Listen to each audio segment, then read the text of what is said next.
Hey folks, it's Tommy here again. You might notice a slight difference in sound quality this week as I have had to move. Now, the positive of this is that there are no whirling or traffic noises to deal with in this environment, but the downside is that this room where I have my microphone set up does have a vaulted ceiling, so there's a little bit of an echo. I'm going to talk about why exactly I had to move in a future video, but for right now, I just want to quickly go over my final project for my Chemical Ecology class, which combines some areas of interest of mine and some previous research of mine and possibly directions for future interest. Again, I'll talk a little bit about that next time. So let's just briefly go over my project concerning the role of ecosystem boundaries, or what we call ecotones, in the onset of plant, pollinator, and herbivore interaction. So I think I want to start with a tale of two trees. So these are two fruit trees that are only 30 miles apart as the crow flies. On the left, we have a crabapple tree in bloom on April 2nd, 2023. On the right, a week later, we have a pear tree in Albrightsville, Pennsylvania, which is only just beginning to develop some photosynthetic bark and is only now just barely starting to budge in a few places. So what accounts for this difference between the two trees? Well, in those 30 miles, there is quite a bit of geology and geomorphology going on. So down here at the bottom, the apple tree is almost at the very edge of the Lehigh Valley near South Mountain. To get to where the apple tree is, we must cross the Lehigh Valley, cross the Kittanini Ridge, which you can see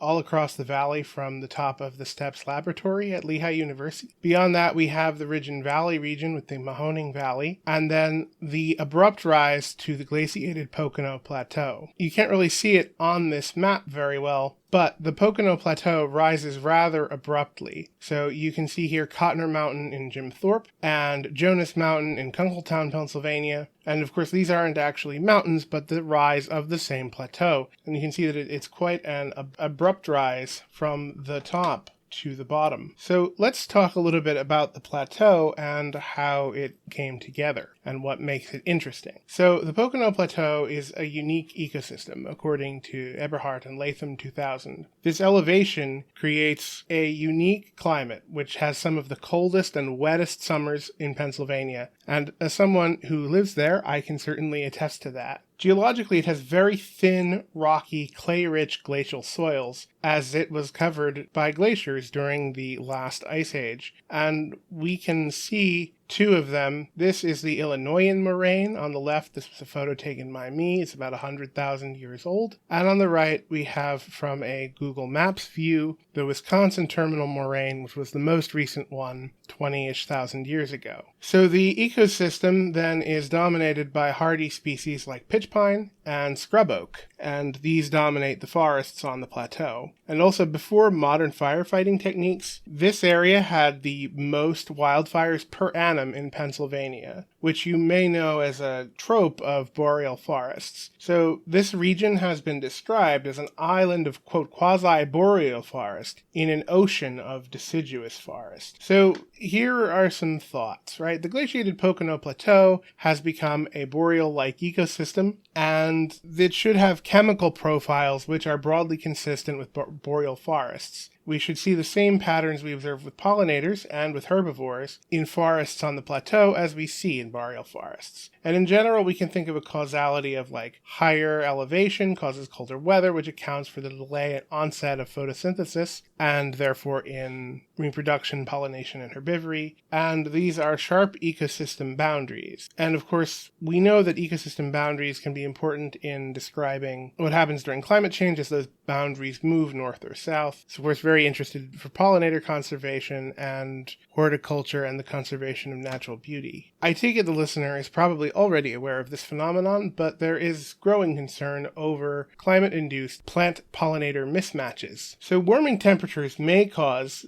plant reproduction cycles to fall out of sync with pollinator reproduction cycles. It's especially concerning if you're talking about different methods of establishing the cycle. So if you have one that's photoperiod dependent, the length of day, and the other, which is primarily temperature dependent, the temperature and the photoperiod can go out of sync. Also, longer, warmer summers may lead to more generations and longer lifespans for herbivorous insects. But also, these authors, DeLucia et al. 2012, noted that increased carbon leads to more carbohydrates and nitrogen in the leaves, which are overall less nutritious, so herbivores have to eat more to sate their needs. And in general, we think that the product of plant secondary compounds may in fact be wildly unpredictable, as certain compounds may be increased while others may be reduced as climates warm. So all of these phenomena, photosynthetic activity, new growth, reproduction, pollination, herbivory, and plant secondary compounds are strongly controlled by climate, and this may account for observed differences. And if the climate is warming, the glaciated Pocono Plateau may not keep its quasi-boreal ecosystem much longer. So let's talk a little bit about how they behave, and I want to look specifically here about what can be said of pollinators and what can be said of herbivores in these environments. So Rodriguez and Kuki, 2015,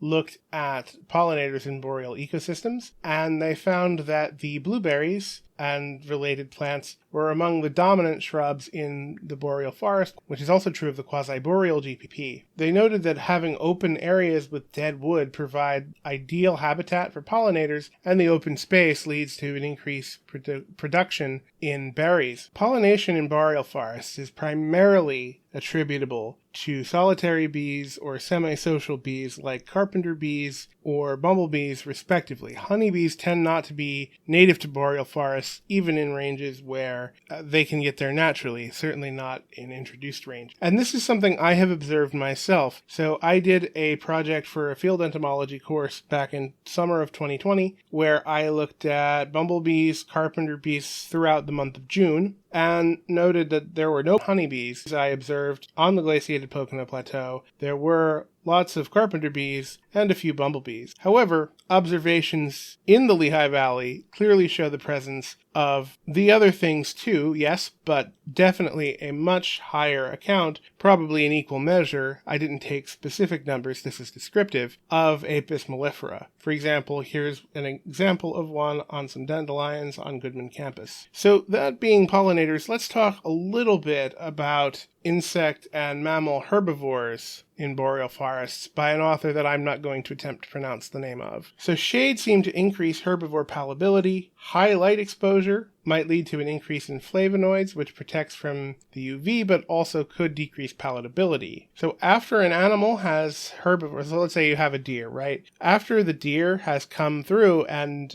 eaten the plant then puts less energy into plant secondary compounds and defenses and more energy into photosynthesis and regrowth. So that new growth is tasty and therefore more vulnerable to insect herbivory. And these authors also note that soil played a very little role in any of these sort of herbivore dynamics in boreal forests, but it's likely that this is because boreal forests are all very poor soils, and so it really didn't make much of a difference. They're all probably poor soil, acidic soil adapted anyway. So let's go back to our tale of two trees. The pear will produce photosynthetic pigment later due to cold. It has delayed budding, delayed nectar production, delayed pollinator signals, and probably delayed herbivory defenses. It's likely more nutritious to herbivores than in warmer environments, but also there's less forage later, so that makes it even more tempting. And the pear probably has poorer soils, although it doesn't really matter too much because I planted this one in soils that I chose. Sunlight may reduce leaf palatability, but it may not matter. They're both similarly exposed. The pear, however, will more likely be pollinated by bumblebees and carpenter bees than honeybees, and the same thing is true of related shrubs. And of course, the pollination of the pear then will be highly contextual to something like a wildfire regime. Since there are lower wildfires given modern controls, it's more likely that the pollinator health of the surrounding environment of the pear tree is going to be poorer than somewhere in the Lehigh Valley, which can rely more on cultivated pollinators like honeybees. So why does this matter ecologically? So abrupt transitions between ecosystems, what we call ecotones, allow for an important experimental biological control in our studies. It eliminates the role of space as a biological control. So any limitation to the spread from one ecosystem to the other will be entirely due on unsuitable environmental conditions. And of course, we know spaces that are close by and retain qualities of old ecosystems can make for important refugia for wildlife, especially during climate change. And of course,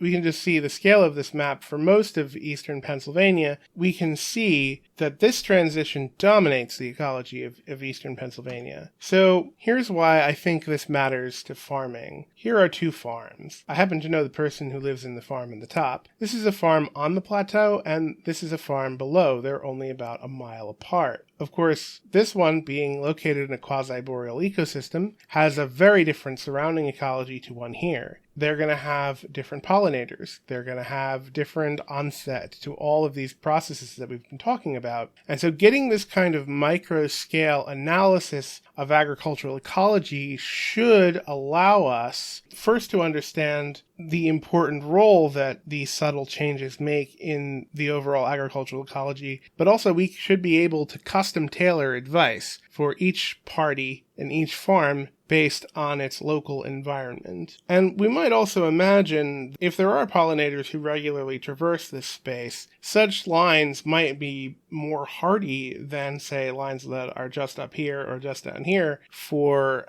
withstanding changes to the climate. This analysis also helps us to preserve the natural beauty of the glaciated Pocono Plateau, which is a major source of tourism, which is a major part of industry on many parts of the plateau. So understanding its unique ecology may help protect it. So that largely wraps up my discussion of the role of ecotones in plant-pollinator herbivore interactions and in this glaciated Pocono Plateau system where I live and where I have sort of been conducting informal field research, and I would certainly be liking to do more of that kind of research in the future and going forward. We'll talk about some other important things next time. Take care, everybody. Have a great summer. Bye-bye.